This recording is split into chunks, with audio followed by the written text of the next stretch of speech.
Oke, kita lanjut ya kuliah kita. Saya lihat sebenarnya di jumlah kehadiran kita sudah memenuhi untuk ujian akhir semester kan. Kalian sudah kumpulkan itu. Kemudian materi kita hari ini materi yang terakhir kan? Tentang lanjutan yang kemarin kita tentang beton bertulang. Hari ini kita tentang kayu dan bambu gitu ya kira-kira ya. Benar nggak?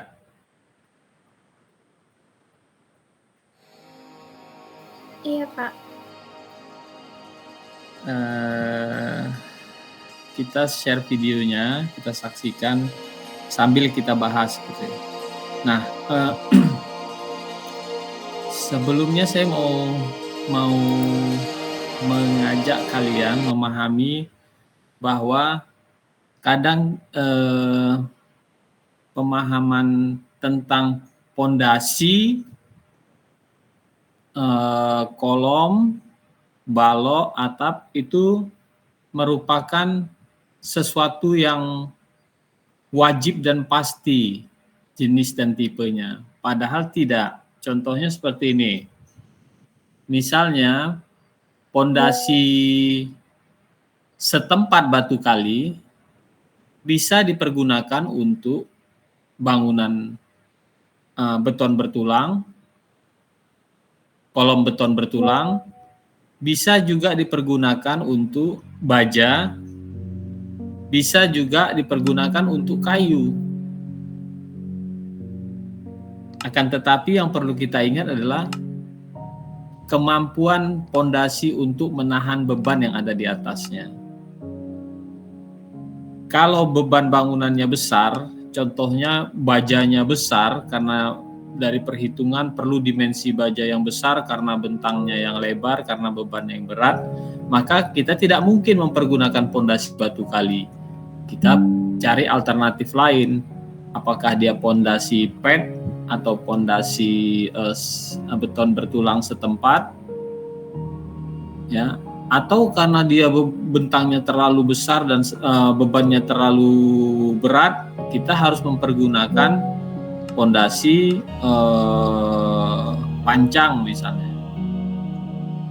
Nah, jadi faktor-faktor ini membuat kita fleksibel di dalam mendesain sebuah bangunan, struktur sebuah bangunan. Nah, ada faktor lainnya tadi, beban yang berat, kemudian ada kondisi kedalaman tanah keras. Makanya ada diklasifikasikan pondasi dalam dan pondasi yang dangkal. Walaupun pondasi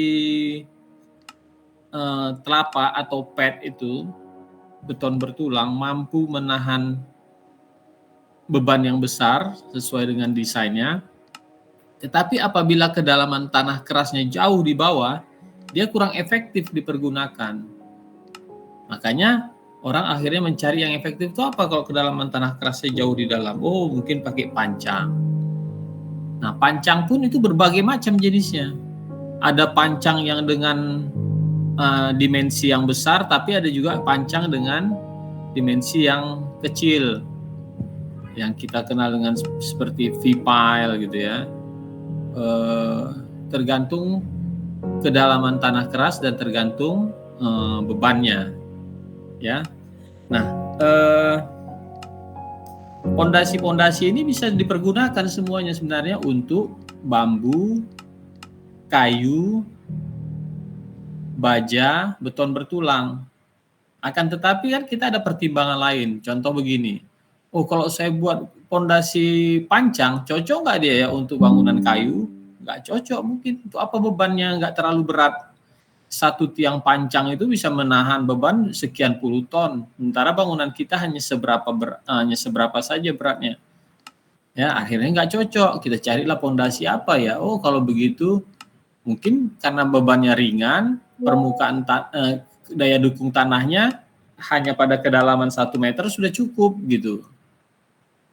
Ya akhirnya kita kita putuskan pakai pondasi setempat batu kali atau setempat beton bertulang, atau kita bisa mempergunakan pondasi sumuran karena kedalaman tanah kerasnya jauh di bawah. Nah, jadi kemampuan kalian menganalisa itu, menalar itu, disitulah kunci untuk kalian memilih sistem struktur yang tepat untuk bangunan kalian. Sampai di sini bisa paham kira-kira? Ngerti nggak kira-kira? Konsep memilih sistem struktur itu begitu. Ngerti nggak kira-kira?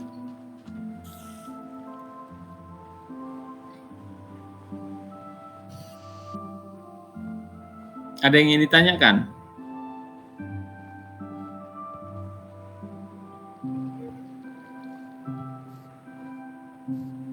Nggak ada? Nggak ada, Pak. Oke, kita lanjut ya. Ini karena orangnya wajahnya nggak kelihatan, suaranya nggak ada. Saya nggak tahu kayak berbicara di radio jadinya. Nanti saya lanjut terus, tapi nggak tahu kondisi kalian menangkap, nggak menangkap, kebingungan, tidak kebingungan. Jadi kalau ada yang kalian rasa kalian kurang pahami, langsung ditanya ya. Oke, kita langsung mulai videonya. Kita mulai dari baja.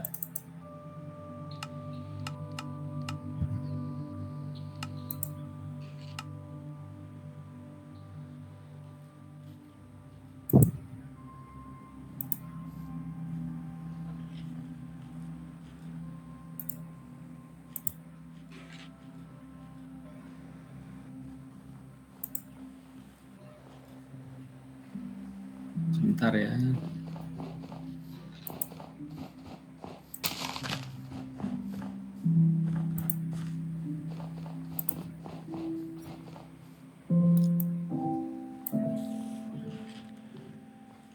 Sudah terlihat? Sudah, Pak. Oke. Ini ada sebuah rencana bangunan kafe ya. Kita lihat bagaimana prosesnya, karena kafe ini dibuat dari rangka baja. Nah ini ini kita lewatkan, ini buat ininya ya, karena lahannya terbatas, ini lahannya sangat terbatas. Kita buat ini, dibuat septic tanknya di bawah bangunan, sebagian berada di bawah bangunan, sebagian nanti untuk ininya maintenance-nya berada di luar bangunan. Ini kita lewatkan aja.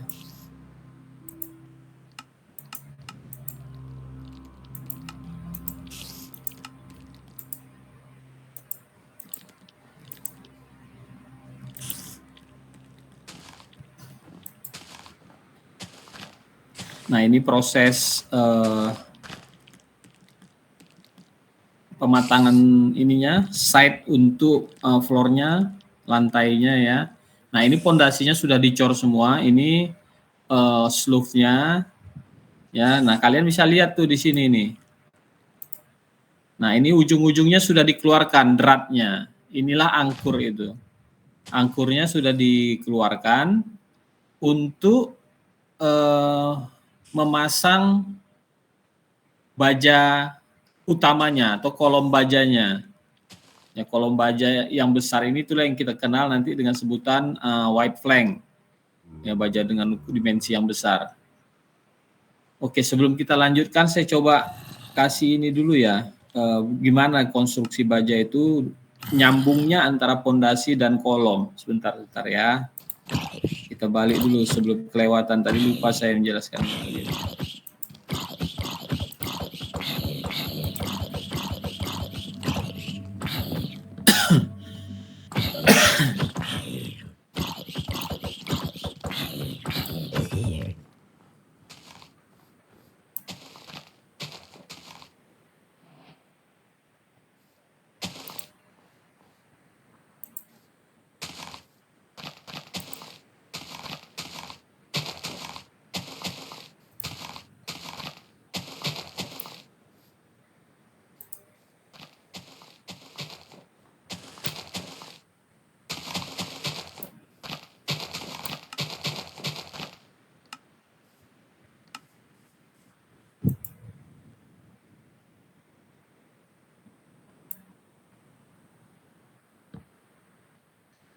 Sudah terlihat?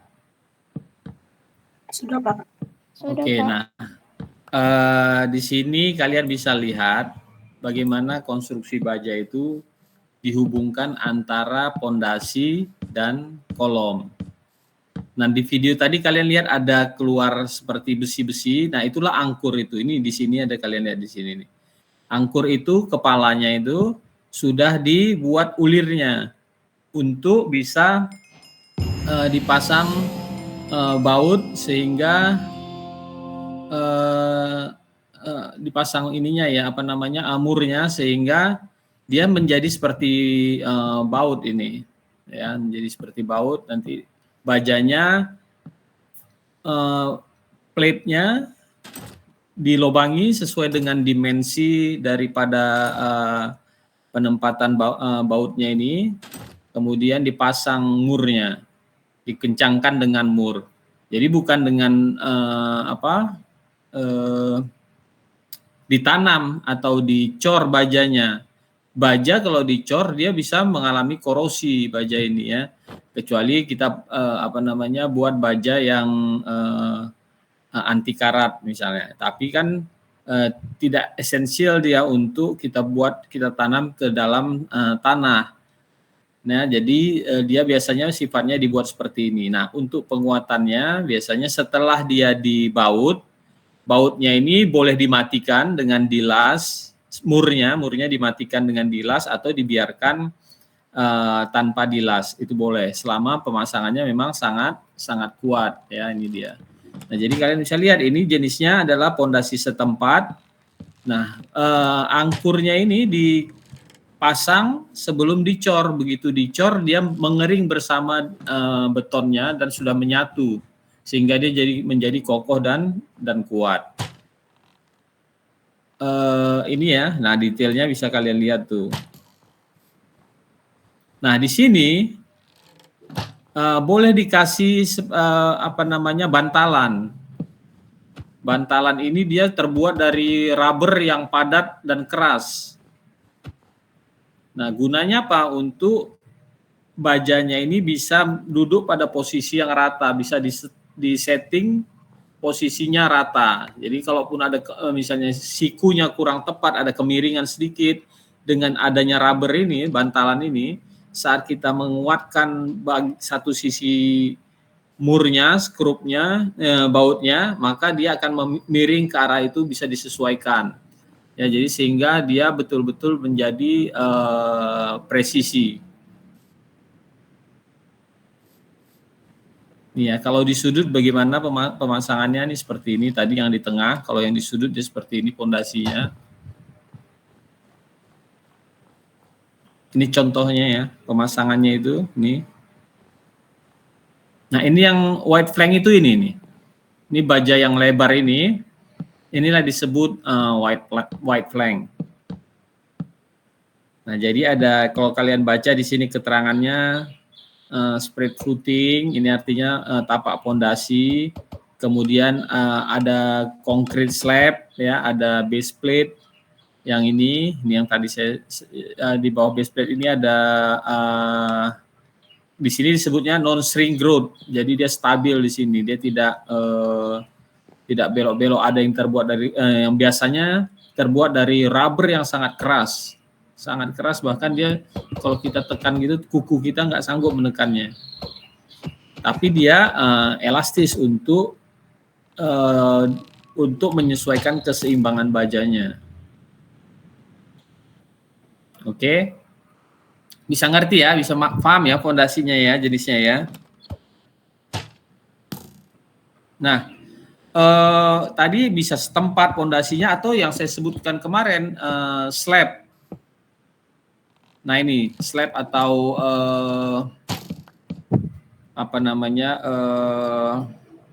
raft. Nah, ini ya, jadi semuanya dicor sekaligus seperti video yang kita lihat untuk bangunan beton bertulang 2 minggu yang lalu. Ya, sama tekniknya seperti ini. Boleh seperti itu juga untuk pondasi bajanya. Oke, kita kembali ya, kita lanjutkan ya ke video yang tadi.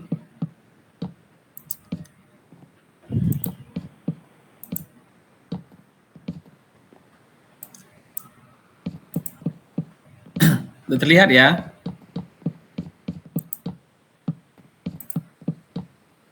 Nah, ini pengecoran untuk lantainya. Jadi ini terpisah pengecoran antara lantai dan pondasi. Nah, di sini dibutuhkan, ini tidak mempergunakan pembesian karena di bawahnya ini tapaknya itu sudah bekas lantai yang lama. Jadi dia artinya sudah kuat, sudah stabil. Ini hanya dipadatkan dan dicor atasnya. Ya.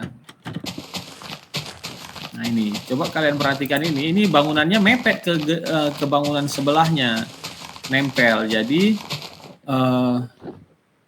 bajanya itu pun dipasang mepet juga ke dinding sebelah, tetapi nanti kita lihat gimana finishingnya. Mungkin ada videonya ya, mungkin terekam nanti ya, sama-sama kita lihat.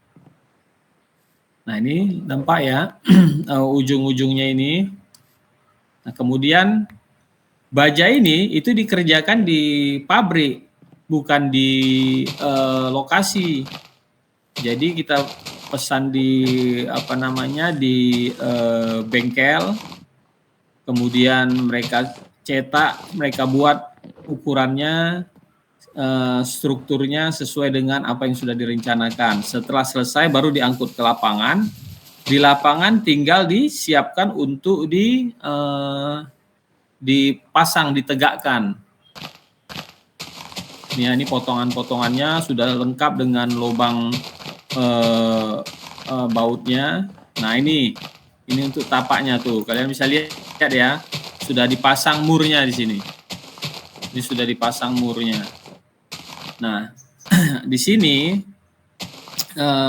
karena bebannya tidak terlalu berat, kita mempergunakan baut ini, mur ini sebagai acuan untuk kelurusan ataupun ke level daripada bajanya, ke sikuannya, kemiringannya dengan mengatur mur ini. Nah, setelah nanti dipasang baru groutingnya dimasukkan belakangan, disuntikkan belakangan. Jadi bukan pakai pad yang saya sebutkan tadi. Jenis yang lain ya ini ya. Nah, ini setelah dia seimbang nanti kita pasang bajanya ke lubang tersebut. Itu ya yang mepet ke dinding ya. Bisa kalian lihat tuh.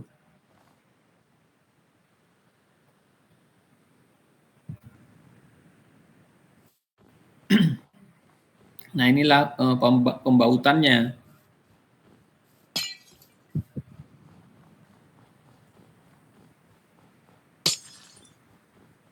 Oke, ini sudah terpasang. Sudah terlihat kolom sudah naik, sudah tegak semua. Kemudian balok utamanya ini yang besar ini yang besar balok utamanya. Balok anaknya sudah mulai terlihat menjadi satu rangka bangunan yang utuh. Nah, kalau pertanyaan kalian, di mana sloofnya? Sloofnya tidak mempergunakan baja white plank, tapi sloofnya mempergunakan reinforced concrete. Paham ya? Jadi sloofnya adalah reinforced concrete-nya.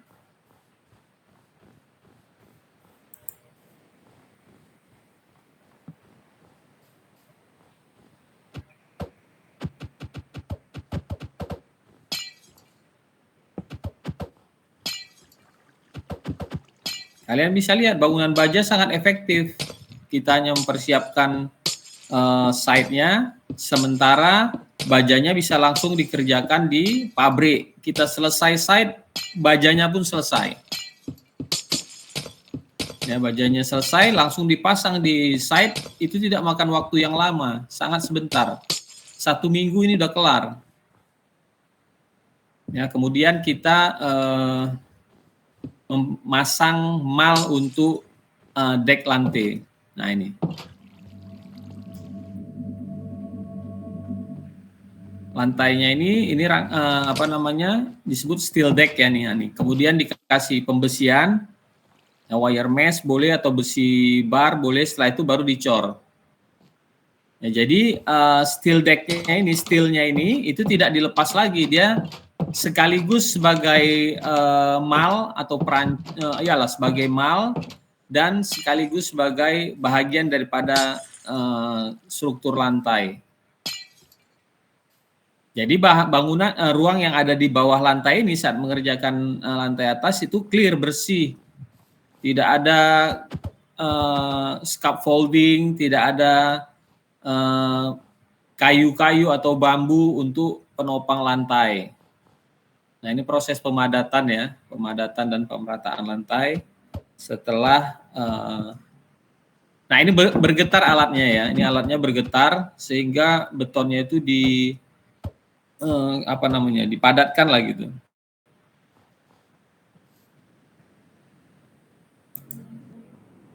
Nah, ini proses curing, proses pengerasan. Jadi beton itu kalau siap dicor besoknya itu harus disiram supaya dia tidak kering secara tiba-tiba yang akibatnya akan terjadi banyak retakan. Jadi dengan menyiraminya dengan air, maka dia akan kering secara perlahan sehingga hasilnya itu betul-betul baik kualitas betonnya, tidak ada retakan, tidak ada mudah pecah, tidak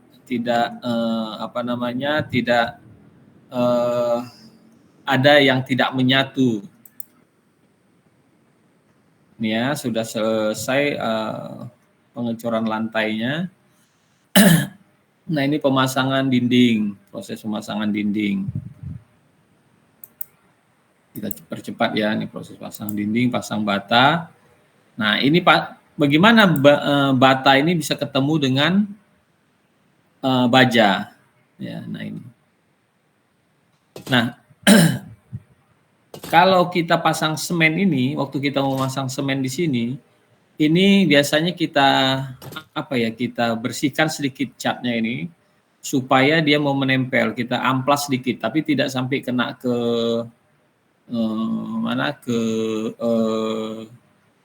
bajanya karena dikhawatirkan nanti akan berkarat. Nah, ini dengan cara seperti ini, teknik seperti ini, dengan adanya gaya gesek yang kuat nanti di sini, ini harus padat ya, spesinya ini harus padat. Sehingga dinding ini akan stabil, akan kuat, tidak akan goyang.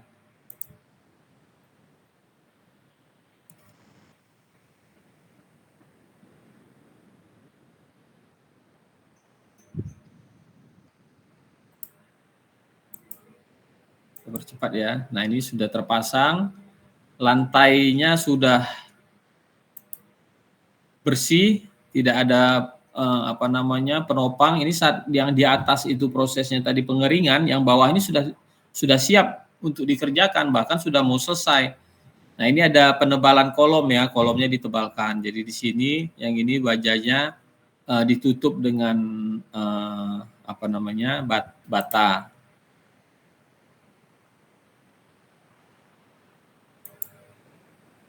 Cepat. Nah, ini pasang tangga, pemasangan tangga. Tangganya coba kalian perhatikan. Dari apa ini? Dari rangka utamanya adalah baja. Tapi kemudian di atasnya diberi plat baja. Ya, jadi tangganya ini dikerjakan di pabrik, di bengkel, selesai langsung dipasang. Jadi tidak perlu waktu yang lama untuk menyelesaikan bangunan ini. Ya, kosen-kosen sudah terpasang, dinding sudah terpasang. Tinggal proses selanjutnya adalah proses finishing. Nah, ini proses finishingnya sedang berjalan. Plasternya sudah, pemasangan kacanya sudah. Ya, jadi begitulah proses untuk pengerjaan bangunan baja. Kira-kira bisa dipahami? Ada pertanyaan?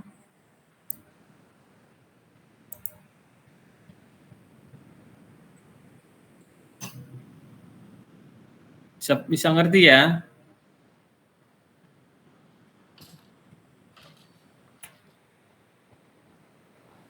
Ada pertanyaan? Pak, saya mau nanya, Pak. Silahkan Rifat. Rifat ya? Iya, Rifat, Pak. Oke.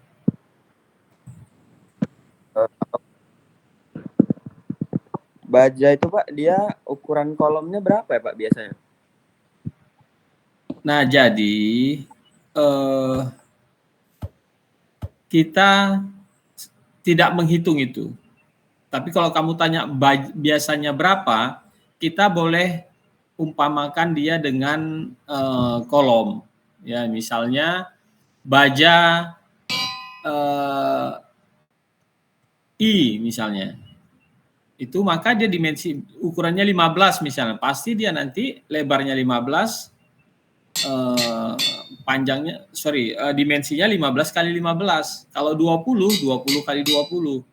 Nah, kalau mau tahu kemampuannya, kamu bisa lihat tabel baja. Jadi misalnya katakanlah bangunan kita itu untuk restoran, itu 300 daya dukungnya perkiraannya adalah 300 kg per meter persegi bebannya. Oke, berarti kita hitung misalnya luasnya 100 meter. Berarti kalau 300 kali 100 berapa itu? 30.000 kilogram. Untuk luas 100 meter itu 30.000 itu berarti berapa ton? 30 ton, ya kan? Iya, Pak. Kita anggap ada 10 tiang, 10 kolom yang mendukung lantai di atasnya itu, atau beban yang ada di atasnya. 10 kolom maka 30.000 itu kita anggap dibagi rata semua ya. Ini cara sederhananya aja. Walaupun misalnya di sudut atau yang agak di pinggir sudut dan di pinggir tengah itu berbeda menampung bebannya. Nah, kita katakan aja, kita anggap semuanya sama. Jadi misalnya 30.000 atau 30 ton tadi dibagi 10, berarti satu tiang itu 3 ton. Maka kita carilah dimensi baja yang mampu menahan beban 3 ton. Lihat di tabel bajanya. Gitu, paham? Paham, Pak. Coba kamu cari nanti tabel baja. Di situ ada untuk kemampuan dukungnya. Sama seperti pondasi. Misalnya V-pile itu mampu pondasi pancang misalnya satu pancang yang diameternya 30 cm bisa menahan beban sampai 10 ton, atau ada yang 30 ton, ada yang 50 ton. Nah, begitu. Jadi pabrikan sudah merencanakan ataupun mendesain kualitas dari baja dan kualitas pondasi apapun dia materialnya yang berkaitan dengan fabrikasi terhadap kemampuan menahan beban. Sedangkan genteng itu pun kalau kalian lihat spesifikasinya itu ada kemampuan dia untuk menahan beban. Oh, ternyata genteng baja ringan itu dia hanya bisa menahan beban sekian kilogram per meter. Oh, genteng beton itu dia hanya mampu menahan beban sekian. Nah, karena setiap beban material yang diproduksi untuk konstruksi pasti ada uji tekan, uji tarik. Ya, itu pasti kan ada dilakukan untuk mengetahui kemampuan material konstruksi itu menahan beban. Gitu, Rifat. Berarti Pak, dia untuk penentuan besar kolomnya itu sesuai sama kebutuhannya, Pak? Iya.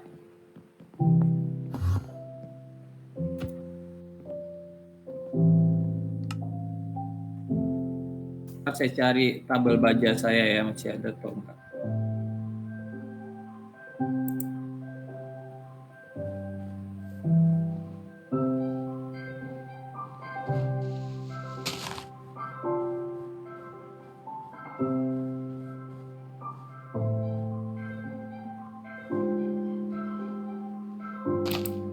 Karya saya ini. Contohnya pondasi ini, tiang pancang tadi saya sebut ya, ini saya punya masih ada, ntar ya. Saya share ke kalian.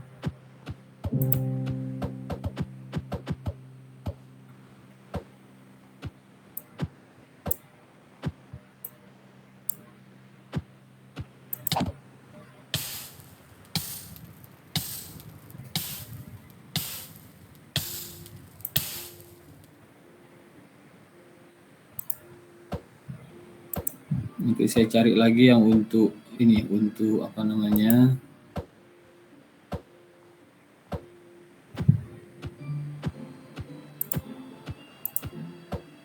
Untuk baja. Ini kita lihat di pondasi dulu. Di pancang.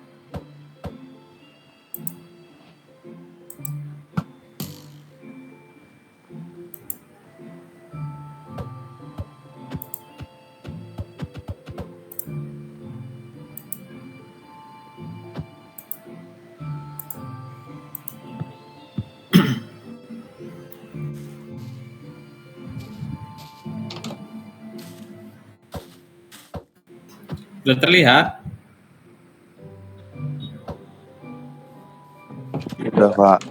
Nah, ini contoh ya. Ini contoh tiang pancang yang kalian lihat. Ini bentuknya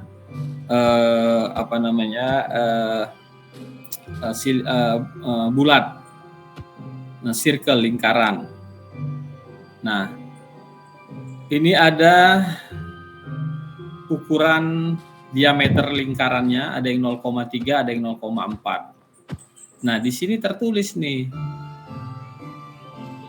Contohnya, untuk satu tiang pancang, itu dia pada kedalaman 1 meter, dia mampu menahan 13,12 kilo. Ton, sorry. Ton per satu pile itu.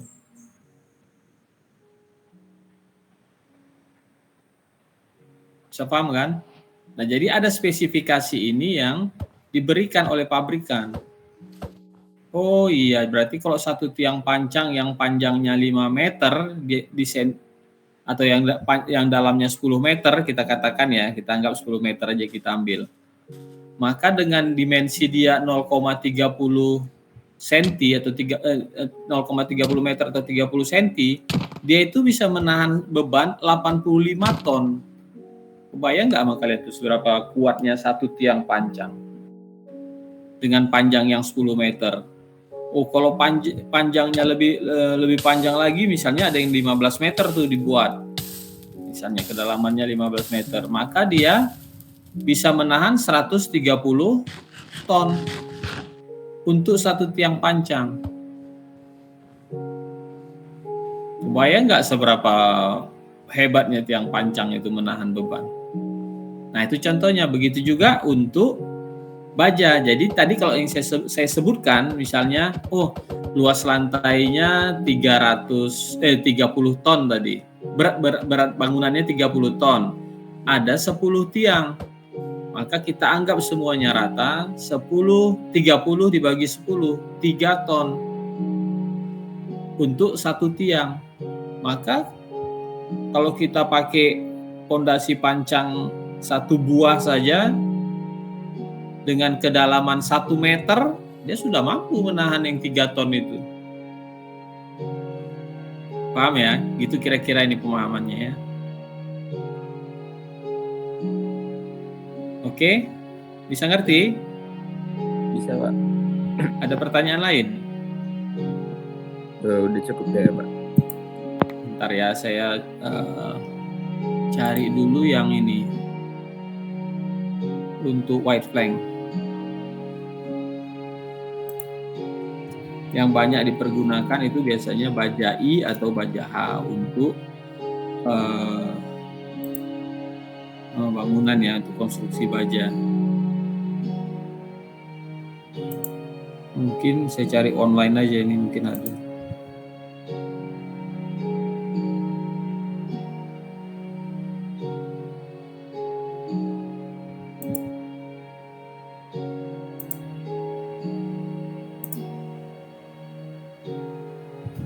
Pak Novrial nggak ngajar?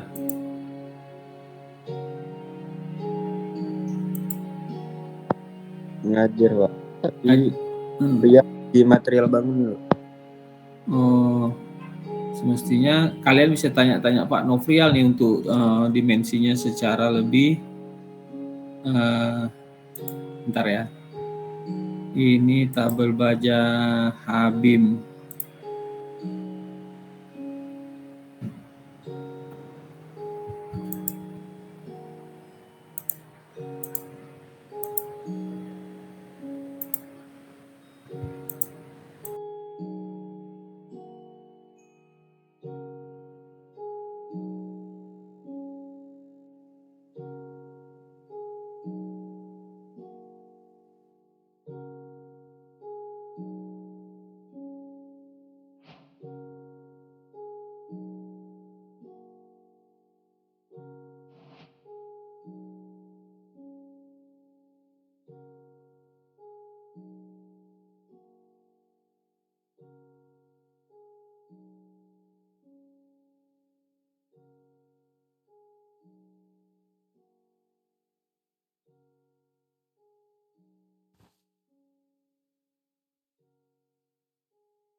Sudah terlihat?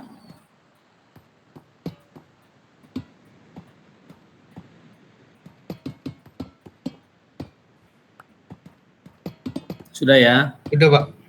Oke, nah ini ada tabel baja white flank. Nah ini kalian bisa lihat ada yang model I dan ada yang model H. Ya, kalau model I itu dia biasanya antara tinggi dengan lebar tapaknya ini tidak sama. Kalau H antara tinggi dengan lebarnya sama. Jadi artinya dia dimensinya ini kok kita ukur bujur sangkar. Kalau yang ini 4 persegi panjang. Nah di sini kalian bisa perhatikan ini tabelnya. Ya, ada nominal dimensi 100 kali 100. Nah, satu baja yang berpenampang 100 kali 100 ini atau 10 cm kali 10 cm ini kan mili ini 100 mili kan 10 cm 10 cm kali 10 cm per kilogramnya per meternya 1 meter panjangnya dia bisa nahan 17,20 kilogram. Sorry, ini unit mass-nya ya. Sorry, bukan. Ini beratnya, berat dia. Oke, sebentar.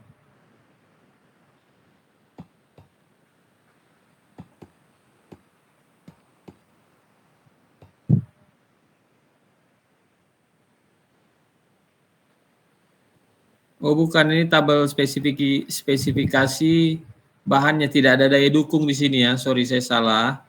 Ini tidak ada daya dukung di sini, hanya mengasih tahu misalnya baja I itu 1 kg beratnya adalah 1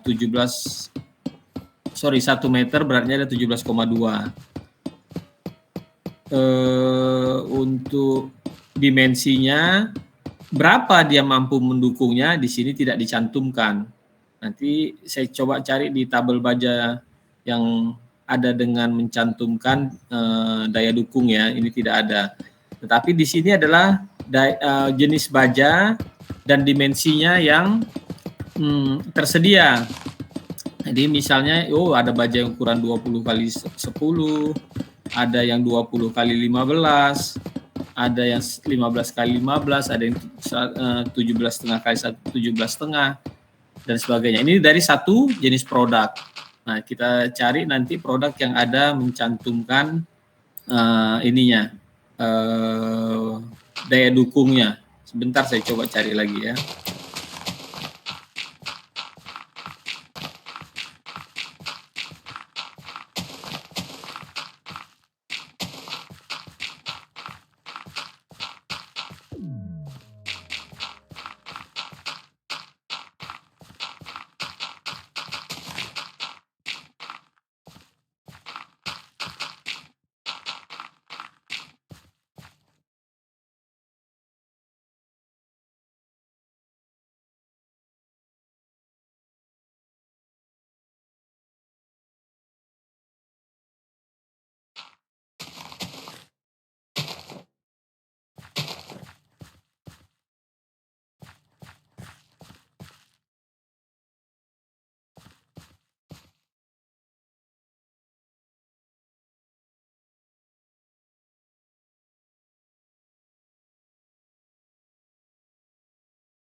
Secara online saya cari belum ketemu ya.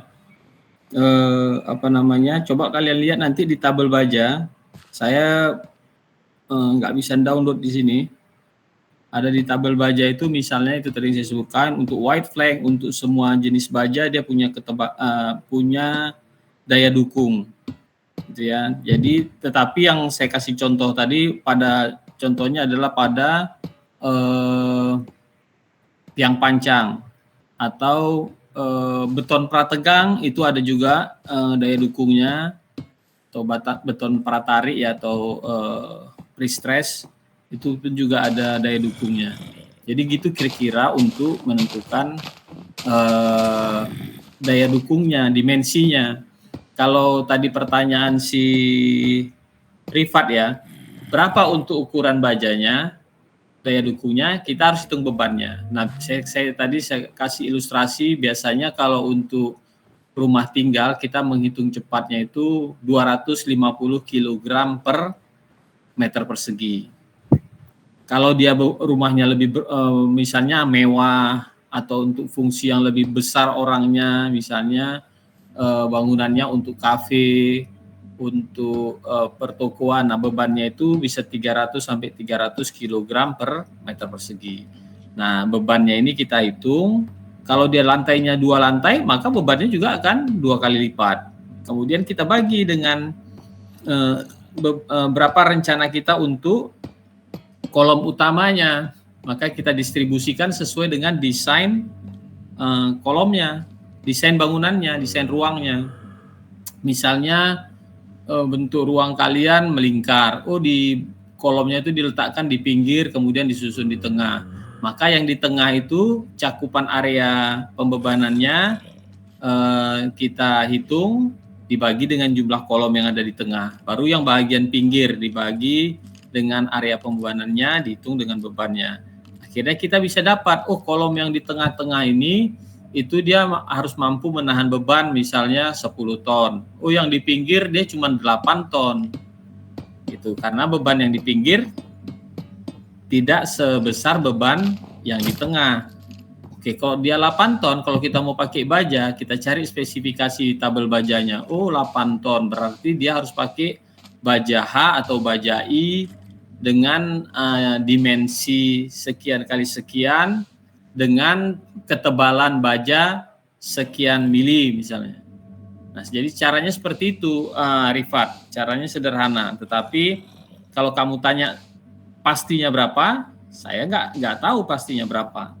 Tapi kira-kira biasanya kita membuat gampangnya itu adalah seperti kita merencanakan kolom. Jadi kalau dia 30, misalnya bangunannya 2 lantai, 3 lantai, oh kita pilih aja baja dengan dimensi 30. Terus seperti yang tadi kalian lihat kafe tadi itu dimensinya 30. Gitu. Kalau rumahnya hanya 2 lantai, ya bisa pakai yang 20. Itu kira-kira ya Rifat ya. Bisa paham ya kira-kira? Iya, Pak, paham, Pak. Oke, ada pertanyaan lain sebelum kita masuk ke satu lagi bangunan kayu ya yang belum ya?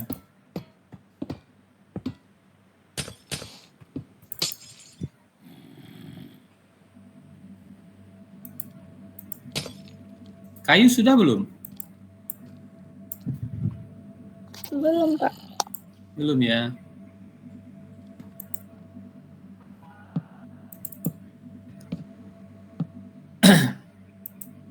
Pak, izin bertanya, Pak.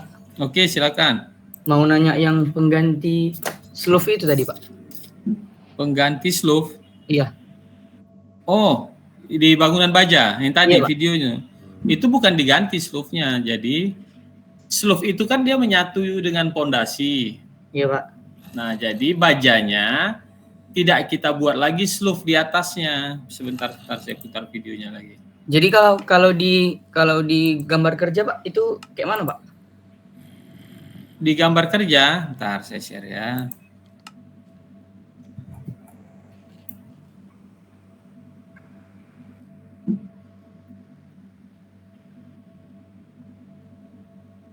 Saya share dulu videonya ya yang tadi ya, ntar ya.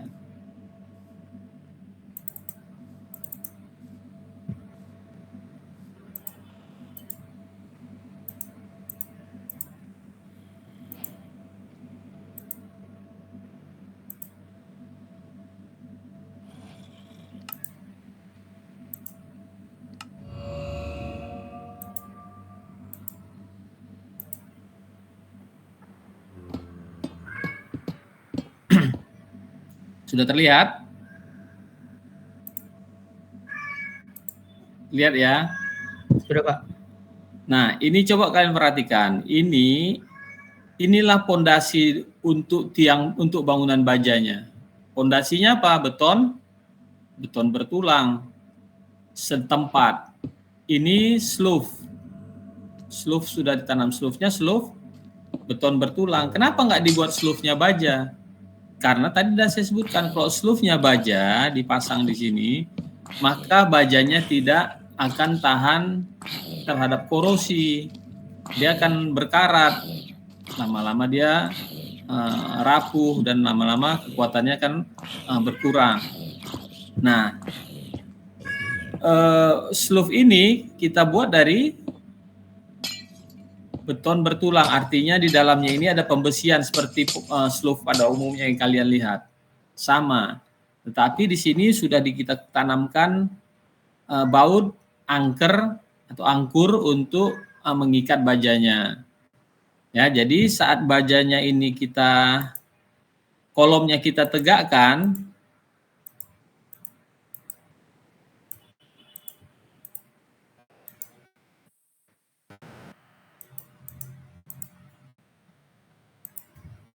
Nah, di sini kan sudah tidak ada kalian lihat slough di gambar yang mana lebih detail lagi. Nah, ini misalnya.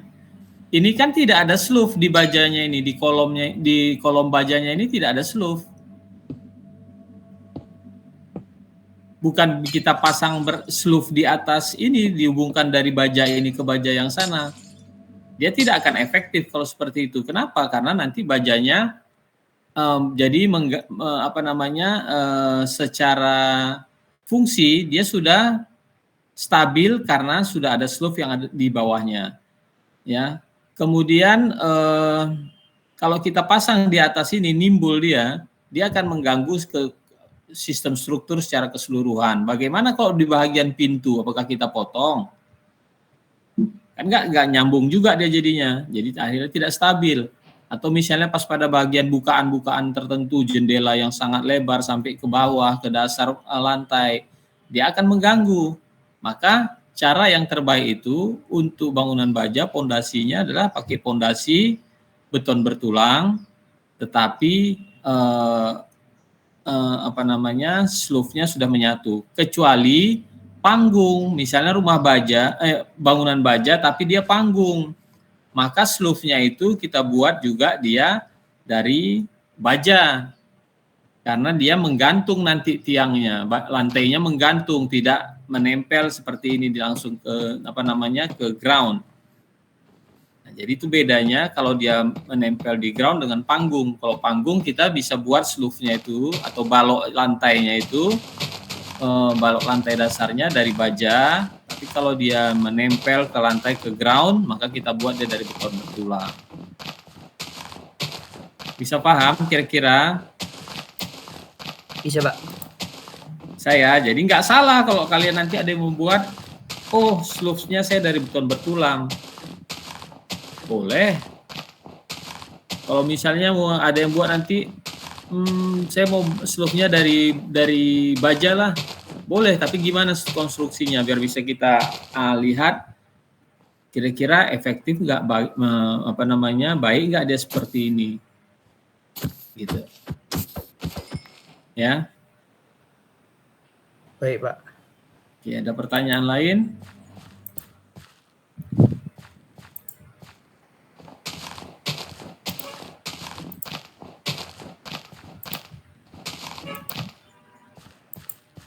Kalau tidak ada kita lanjut ke ini ya, kayu ya.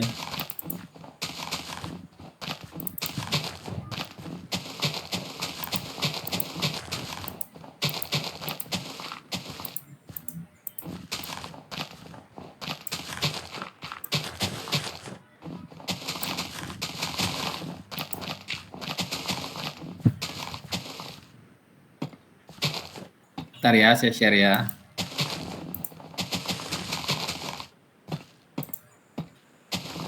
Ini kita lihat rumah kayu.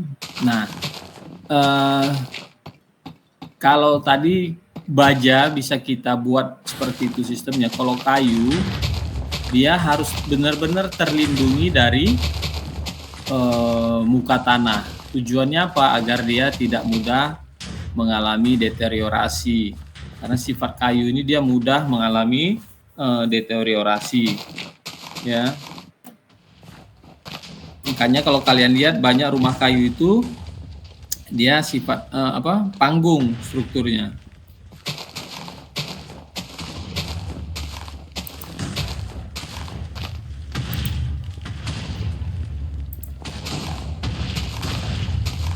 Oke, kita putar ya videonya.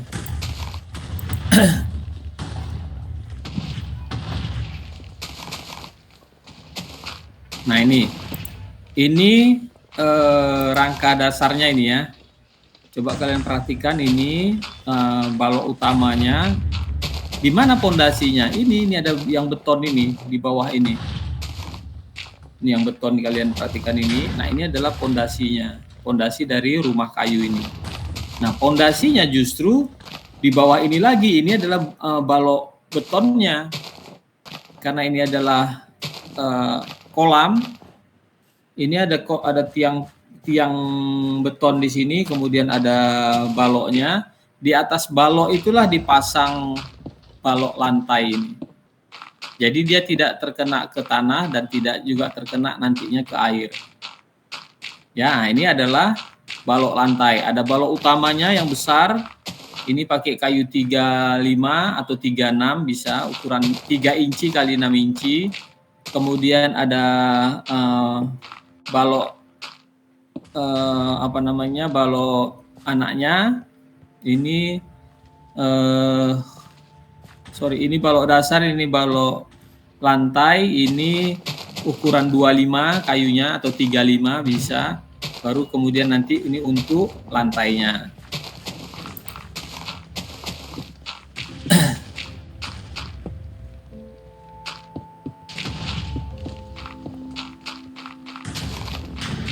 Ya, bisa terlihat kan pondasinya. Ini mulai dipasang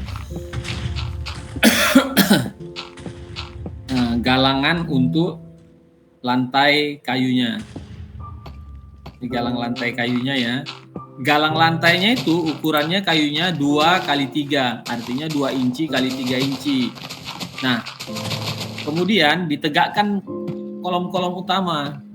Setelah tadi selesai nih dipasangin nih lantainya belum dipasang permanen ya, karena nanti pasti akan bergeser. Biasanya kalau kita ngerjain bangunan kayu itu, untuk lantainya itu tidak kita pasang fix dulu, karena nanti dia akan mengalami pergeseran, goyangan karena kita bekerja. Nanti dia masih ada penyusutan kayunya lagi, karena papan lantai ini dia lebih tipis daripada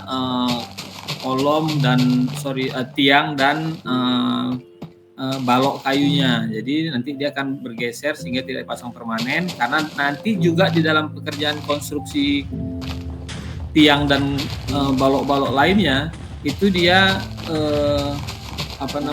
bisa jadi masih harus digeser, ada penyesuaian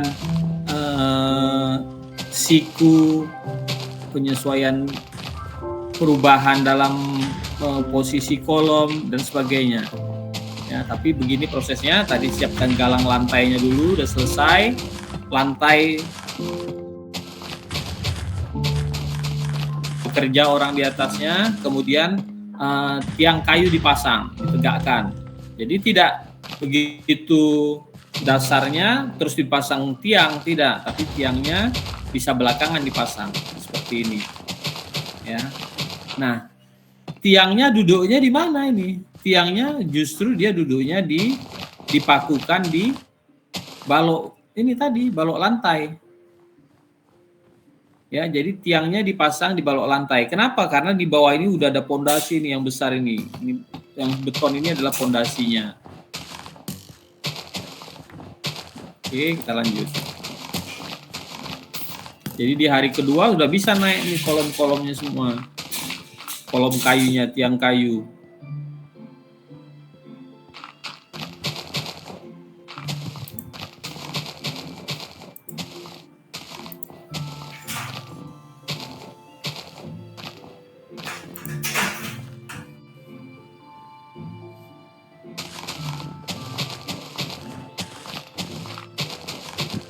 Cepat ya.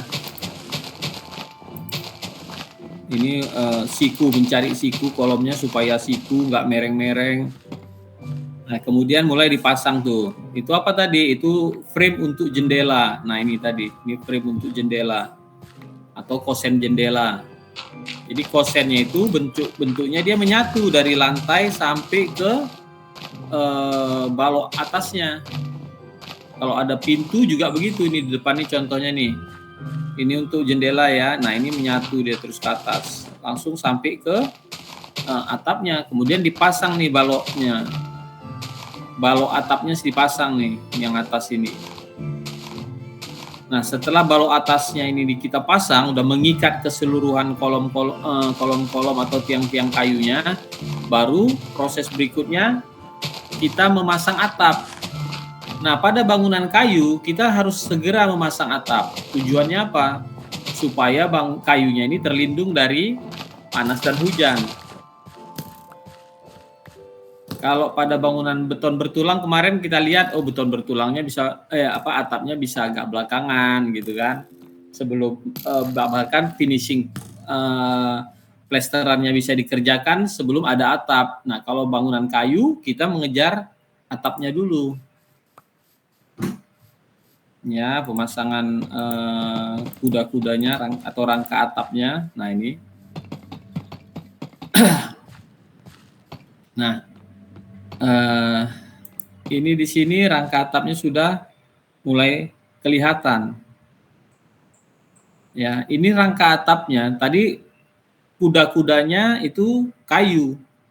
Tetapi untuk rengnya itu kita mempergunakan baja ringan. Ya, artinya ada kombinasi bahan di situ kan antara kayu dan baja ringan.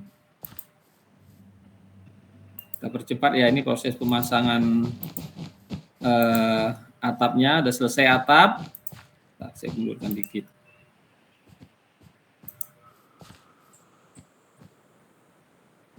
Pemasangan atapnya.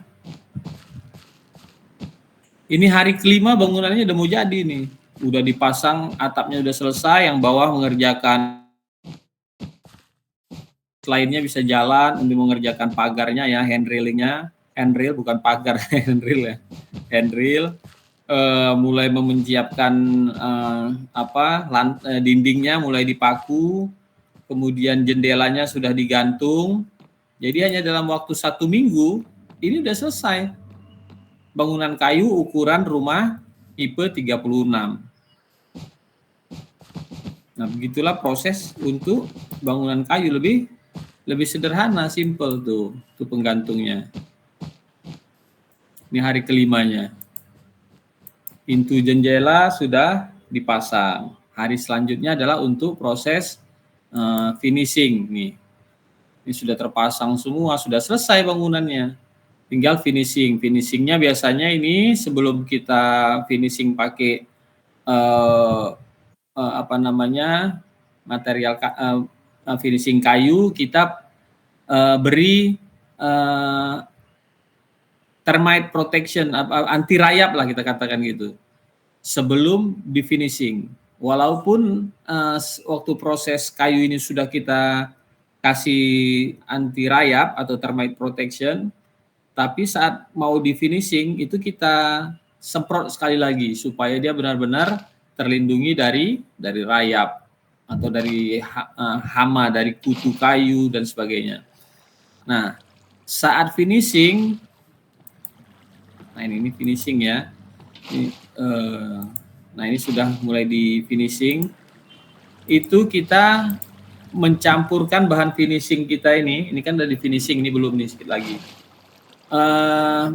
Dengan anti rayap juga. Jadi misalnya kita pakai finishingnya pakai water base. Saya suka pakai yang water base karena tidak perlu membeli thinner, tapi itu cukup dicampur air dan kita tambahkan juga cairan untuk anti rayapnya. Jadi saat di finishing, catnya juga di kayunya secara permukaannya terlindungi dari anti rayap. Jadi begitulah dia proses membangun bangunan kayu, simple dan sederhana, tidak rumit sebenarnya. Oke, bisa paham? Ada pertanyaan? Ini kebetulan bangunannya sederhana. Nanti kita lihat yang bangunannya kompleks, tapi itu nggak ada videonya di Indonesia. Maksudnya bangunan di luar negeri, tapi kita putarlah nanti ya.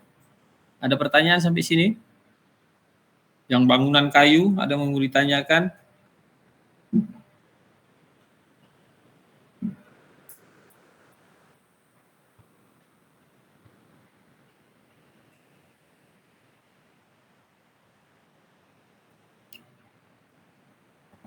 Bisa ngerti?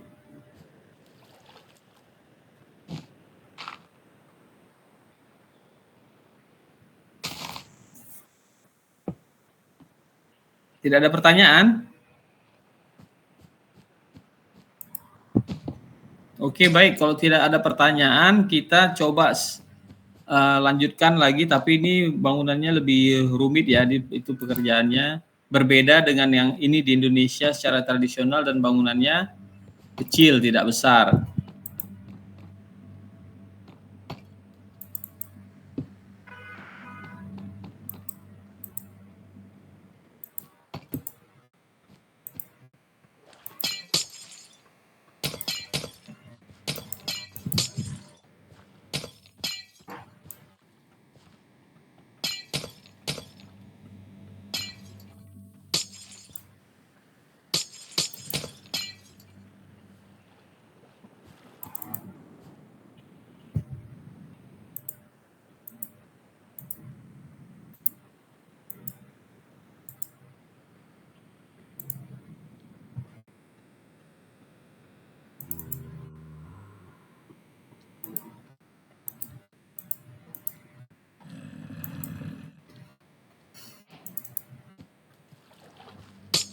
Nah, ini ada bangunan kayu, tapi dia sistem strukturnya bukan frame, tapi post and beam.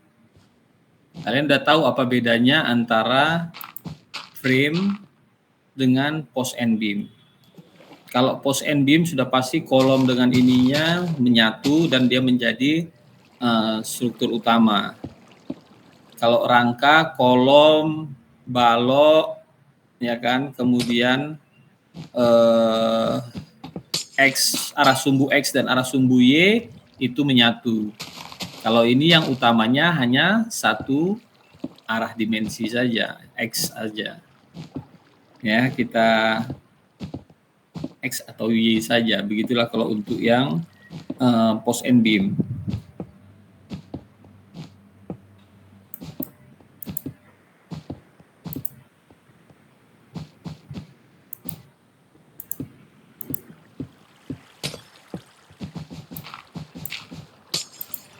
Sudah terlihat? Sudah?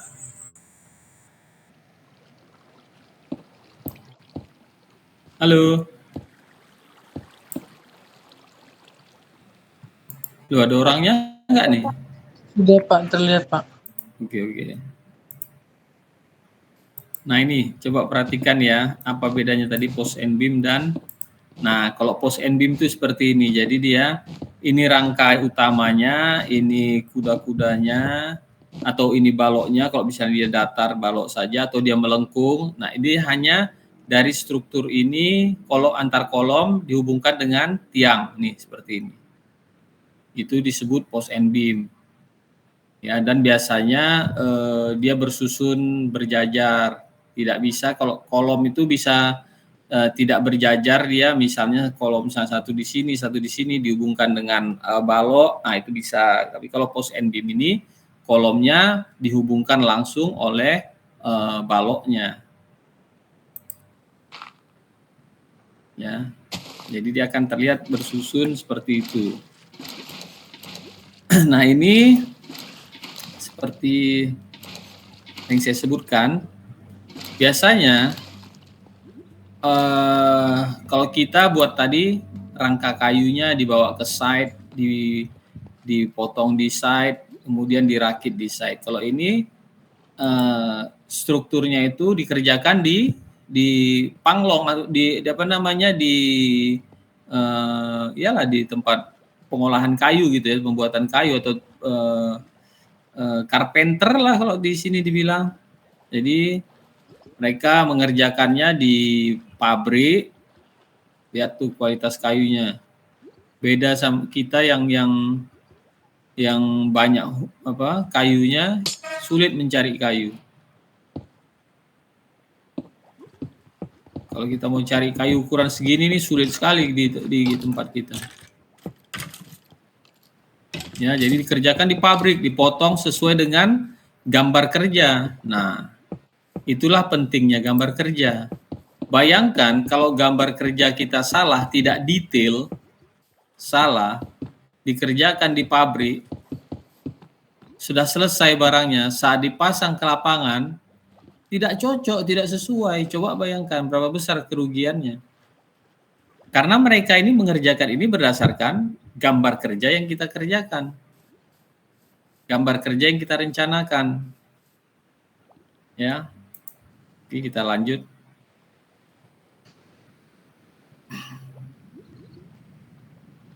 Ini kita percepat lah ya.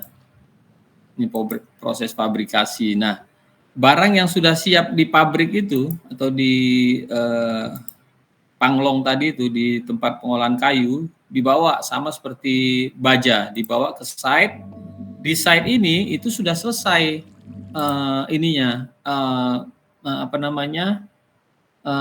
pondasinya. Nah, ini di sini pondasinya sama seperti yang saya tunjukkan kemarin untuk pondasi bangunan beton bertulang. Dia pakai slab footing atau pondasi slab. Nah, di sini coba perhatikan. Mereka sudah menyiapkan plate untuk menyambung kayu dan pondasi. Jadi plate ini gunanya untuk mengikat kolom, antara kolom dan pondasi diikat dengan plate ini. Ya, nyambungnya caranya adalah dengan plate ini, sehingga kolomnya bisa tegak, kokoh, menyatu dengan pondasi. Nah, ini kolomnya mulai ditegakkan di plate baja ini. Ini bangunannya bukan di Indonesia ya, ini nggak tahu saya dari mana ini bangunannya. Tapi strukturnya adalah post and beam. Nah, ini proses erectionnya, penegakannya untuk kolom-kolom bangunan. Nah, ini posnya udah selesai nih, pos.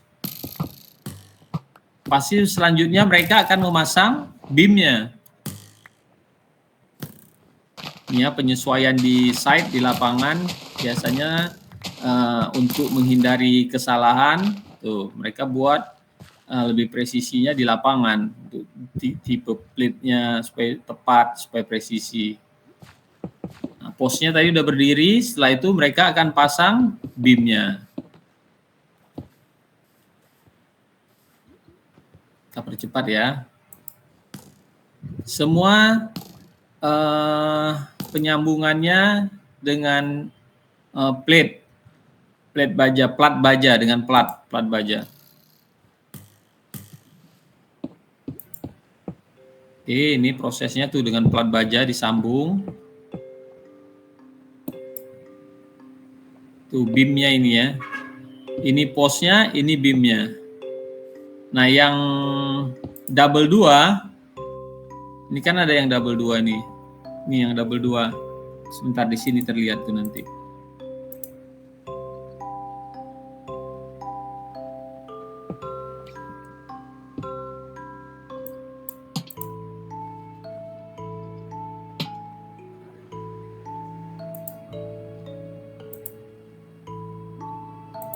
Nah, ini kalian lihat di sini ada yang 2. Yang beam yang menghubungkan kedua kolom pasti dia di double-nya 2. Nah, inilah dia yang disebut struktur post and beam ini.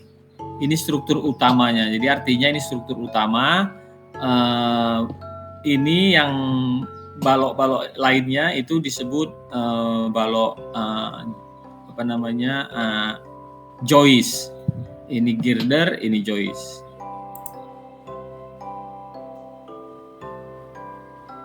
Kita percepat ya.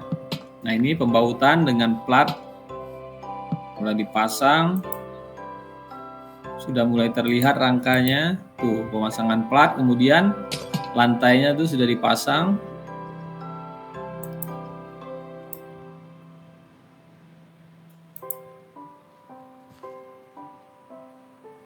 Balok atapnya ya mulai nanti dinaikkan. Nah, ini yang double 2 ini itu sudah pasti itu girdernya, inilah beamnya itu tadi, ini posnya, ini beam.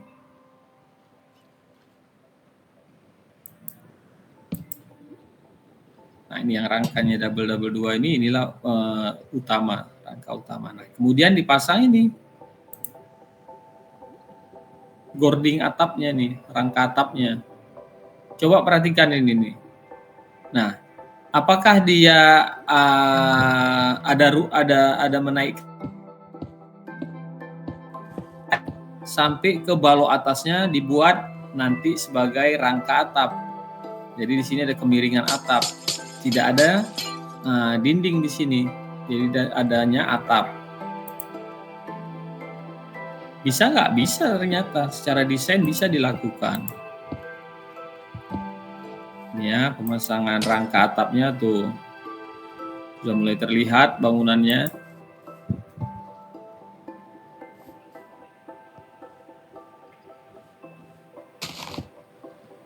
Mana kuda-kudanya? Kuda-kudanya ini yang utama, inilah yang post beamnya itu tadi. Cuman kalau di lantai dasar, beamnya datar, di lantai atapnya, beamnya memiliki kemiringan. Sekaligus dia berfungsi untuk membentuk kemiringan atap. Ya, tuh udah selesai rangka atapnya.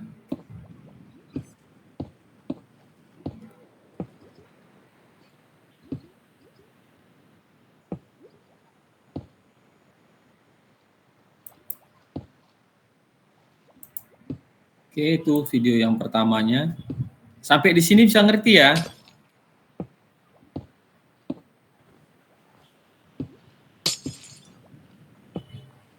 Mana yang membuat bangunan kayu? Ngerti?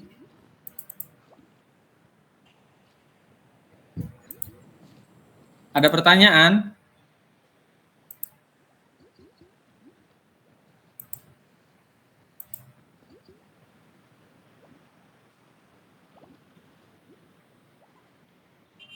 Pak, izin bertanya, Pak. Nah, silahkan. Untuk nanti tugas yang market itu kan kami menggunakan struktur kayu. Apakah kami membuat sampai ke pondasinya, Pak? Kalian buatnya panggung atau enggak? Sepertinya enggak panggung, Pak. Ya, gini, nggak usah nampak pondasinya ke bawah, nggak perlu. Atasnya saja. Oke, terima Upper kasih. structure-nya aja. Oke, terima kasih, Pak. Ya. Kita lanjut ya, sedikit lagi nih videonya. Saya share.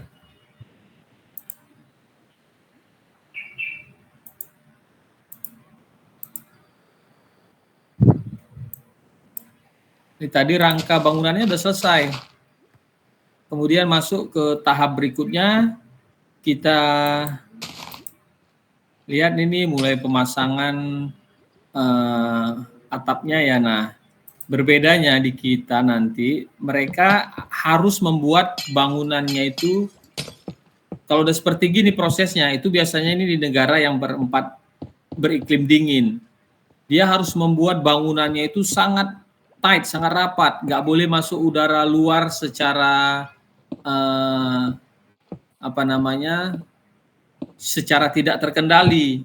Jadi udara itu hanya bisa masuk kalau mereka buka jendela atau mereka buka pintu. Saat mereka menutup pintu, jendela itu semuanya harus rapat. Atau nanti dengan sistem ventilasi mekanik, misalnya dengan pemasangan sistem tata udara, dengan pemipaan, dengan alat-alat elektronik tertentu ya. Nah, tetapi dari sini kita bisa lihat nih atapnya sudah dia pasang sangat rapat dengan material seperti apa? Seperti multiplex, tapi dia nanti tahan air. Ya, kemudian dia berfungsi sebagai insulasi juga. Tuh, ini dia sudah pasang pada atap, atapnya tertutup rapat.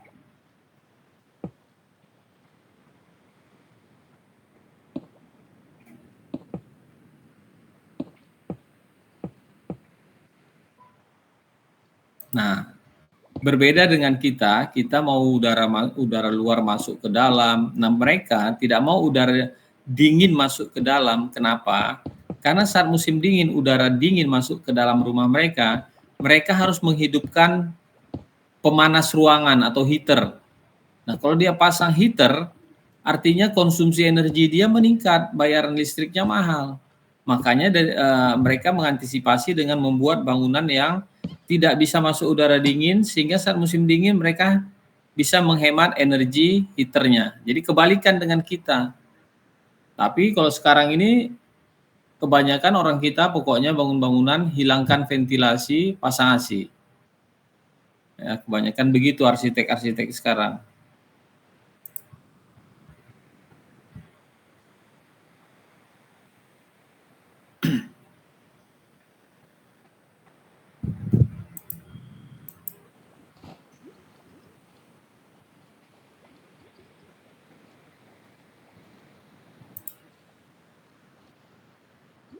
Ya, rangka jendelanya sudah terlihat. Tuh, ranknya sudah mulai dipasang. Kita percepat aja ya. Nah, ini bahan insulasi nih, coba lihat tuh. Dikasih insulasi, baik itu berfungsi untuk insulasi dingin, dan dia juga berfungsi juga sebagai insulasi panas, dan dia juga berfungsi sebagai sound absorber, sebagai insulasi suara dan sekaligus sound absorber. Ya, kita percepat. Ini rangka untuk tangga. Nah, bahannya juga dari kayu. Nah, ini yang saya harus hati-hati. Kebanyakan kalian nggak ngerti apa itu void. Void itu ruang tangga yang kalau digambar, dia harus terlihat tuh. Nah, di setiap tangga pasti harus ada ruang tangganya yang cukup untuk orang naik dan turun. Jangan sampai nanti voidnya tidak tepat saat step tangga yang kelima, orangnya kebentur dengan lantai atau dengan plafon yang ada di atasnya, dengan balok yang di atasnya. Jadi harus hati-hati menentukan membuat void tangga, ya harus tepat perencanaannya, sesuaikan dengan ketinggian tangga, kemudian desain tangganya.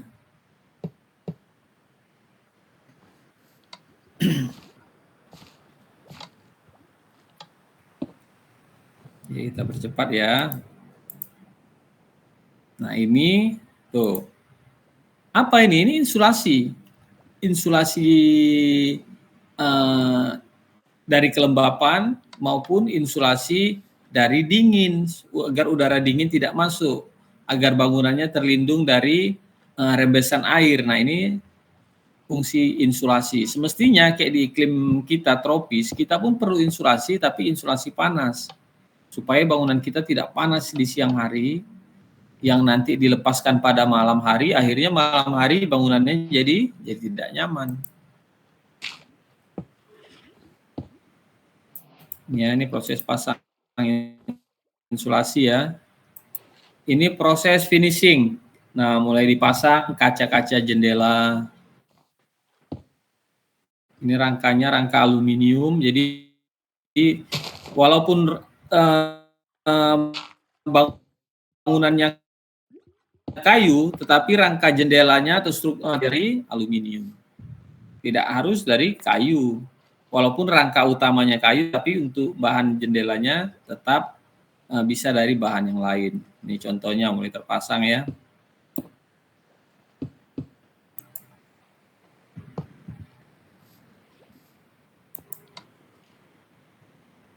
Oke. Cukuplah ya sampai di situ ya. Tinggal finishing aja. Ada pertanyaan? Sebelum kita akhiri. Pak, maaf. Mungkin nggak, saya nggak ada pertanyaan.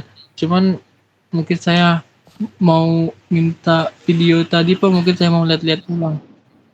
Boleh. Nanti saya kasih semua. Saya belum, material udah diminta sama si ini, tapi saya belum sempat ngasih ya. Nanti saya kasih semua, baik itu video, baik itu materi kuliah kita, nanti saya kasih. Baik, Pak. Terima kasih. Ya. Ada pertanyaan lain? Oke, kalau tidak ada saya harapkan, jadi kalian sudah bisa memahami, mengerti tentang struktur, logika struktur terutama, supaya kalian tidak kaku di dalam menyelesaikan bangunan kalian. Maksudnya begini, kalau kalian tidak memahami logika strukturnya, saat kalian merencanakan bangunan yang bentuknya misalnya melengkung atau curve atau fluid misalnya. Nah, itu kalian tidak kebingungan, ini pakai bahannya apa, bagaimana nyambungnya ya. Tetap diingat prinsipnya, banyak sistem struktur itu, misalnya tadi ada yang sederhana, rigid frame, portal frame, ada arch, ada yang lain-lain. Itu kalian tetap mengkategorikannya struktur bawah, struktur atas, dan atap. Struktur bawah sudah pasti pondasi. Pondasi apa saja bisa disesuaikan dengan kondisi tanah, karena syarat memilih pondasi itu beban dan kondisi tanah. Bukan desain bangunan. Desain bangunan itu faktor selanjutnya di dalam mengambil keputusan untuk menentukan jenis pondasi. Kemudian, pondasi ini berarti harus dihubungkan dengan struktur atas. Menggabungkannya bagaimana? Bisa dengan tadi, kalau bahannya baja, bisa dengan baut, bisa dengan las. Kalau dia baja mau dibaut atau dilas, dia berarti harus disiapkan angkurnya. Kalau kayu bisa dengan plate, bisa dengan kalau dia umpak bisa hanya diletakkan dengan angkur di atas umpak. Ya, jadi kemudian kalau dia beton bertulang dia harus dicor nanti menyatu, artinya dikeluarkan stick besinya.